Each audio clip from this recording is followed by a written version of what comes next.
Hi, welcome to today's episode of Our Dear Farmers Do Not Get Hot series. In our previous episode, we talked about how to wash farm produce properly, and then the episode before that, we talked about heat-related illnesses, heat exhaustion, how to stay safe when you're working in very high temperature, and when you're working in very hot weather, how you can stay safe. So today we're talking about something related. So if you did not watch that episode, go back and watch it and learn.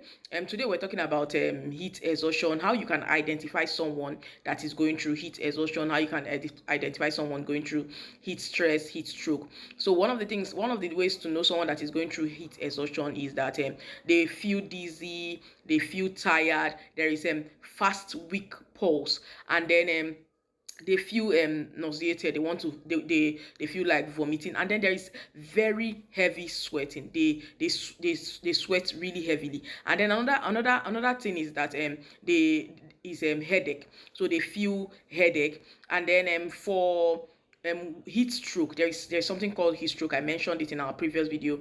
One of the ways to identify someone that is going through heat stroke is that there is confusion, there is hallucination, they start to convulse, there is seizure, and then there is fast high pulse, and then they experience slurred speech. So these are the ways to identify people that are going through heat exhaustion and then heat stroke. So for heat exhaustion, it can be treated. You can rest, you can take a break, rest, and try to treat it yourself. But for heat stroke, it is a medical emergency. Once someone is going through heat stroke, make sure that you take them to the hospital and let them get the medical attention that they require. Thank you so much for watching today's episode. Until our next episode, like, share, and comment.